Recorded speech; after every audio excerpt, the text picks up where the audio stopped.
네, 이번엔 국회 상황 보겠습니다. 윤 대통령 탄핵안 표결을 앞둔 국회는 오전 윤 대통령의 대국민 담화가 표결에 어떤 영향을 미칠지 촉각을 곤두세우고 있는데요. 국민의힘은 비교적 진솔한 담화였고 또 당의 요구사항을 상당 부분 수용했다는 평가가 나오는 반면 민주당은 대국민 담화가 아닌 방화 수준이었다고 비판했습니다. 이번엔 국회 연결해 보겠습니다. 이준엽 기자. 네, 국회입니다. 네, 담화 이후 여당 상황은 어떻게 전개되고 있나요?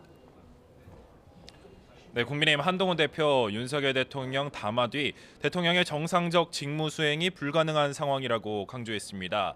다만 즉각 직무 정지를 언급한 어제와는 기류 변화가 감지되는데요.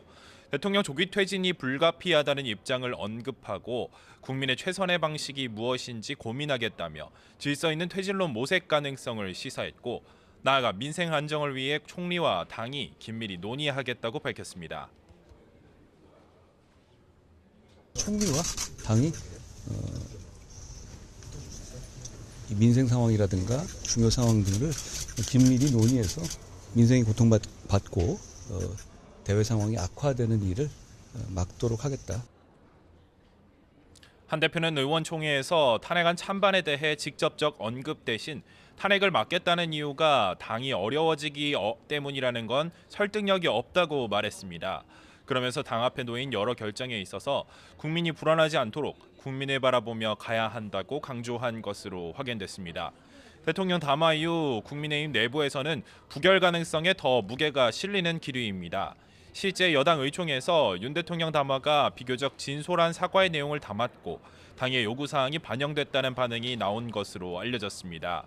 신동우 원내수석 대변인은 의총 정회 뒤 기자들의 당의 입장은 탄핵 부결이라고 밝혔고 실제로 이번 담화를 계기로 그동안 탄핵 찬성 의사를 밝혔던 일부 의원이 입장을 선회하기도 했습니다. 조경태 의원은 반대해서 찬성으로 선회한 것이 맞느냐는 기자들 질문에 한 대표의 뜻을 따르기로 했다고 답했습니다. 한 친한계 인사는 YTN과의 통화에서 이번 담화를 두고 한 대표의 요구사항이 전반적으로 포함됐고 대통령이 많은 부분을 내려놓은 것으로 보인다며 탄핵안 부결 가능성이 커졌다고 의미 부여했습니다. 다만 안철수 의원은 표결 전까지 윤 대통령의 퇴진 일정과 거국 중립내각 구성 계획을 세우지 않으면 찬성표를 던지겠다며 사실상 여권에서 유일하게 공개적으로 찬성 가능성을 거론했습니다. 네, 그렇다면 야당에서는 어떤 반응입니까?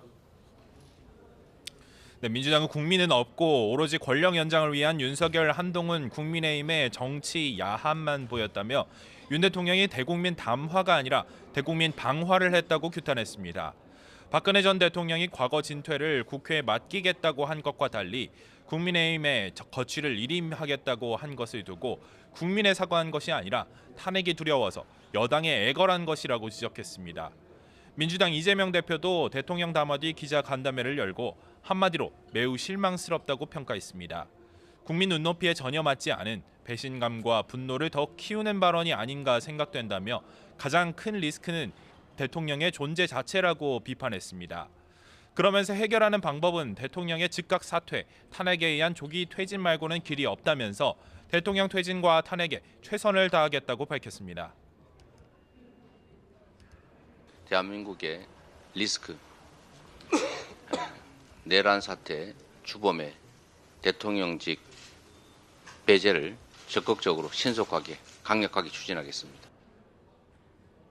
이재명 대표는 또 한 대표가 조기 퇴진이라고 말했지만 조기가 언제냐를 두고 아마 또 논쟁이 되지 않겠느냐며 무의미한 얘기라고 지적했습니다.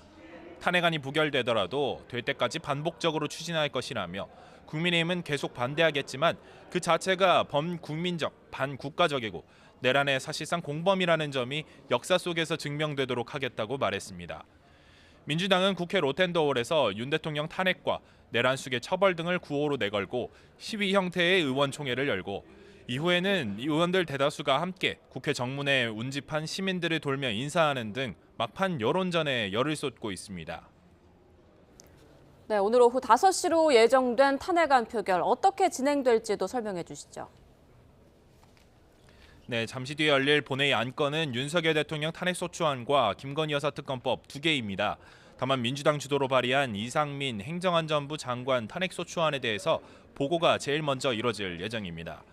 이후 표결 안건 순서는 김여사 특검법이 먼저, 윤 대통령 탄핵 소추안이 두 번째입니다.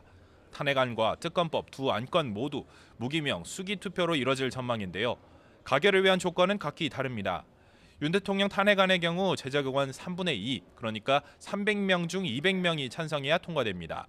김여사 특검법은 제적의원 과반인 150명 이상 출석에 출석의원 3분의 2 이상 찬성으로 가결됩니다.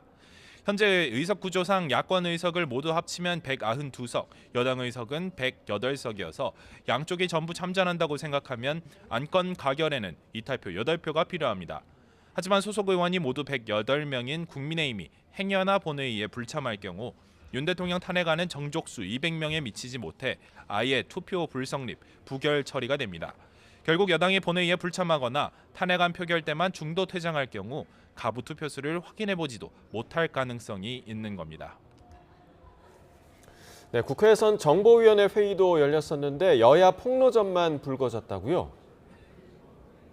네, 정보위원회는 오전에 조태용 국가정보원장과 국정원 1, 2, 3차장 등을 불러 비상계엄 사태와 관련한 현안 질의를 진행할 방침이었습니다. 비상계엄 당시 윤 대통령이 국정원에 협조 요청을 했다는 의혹에 대해 따져 물을 계획이었지만 공개 여부를 두고 이견이 불거지다 현재는 정회한 상황입니다.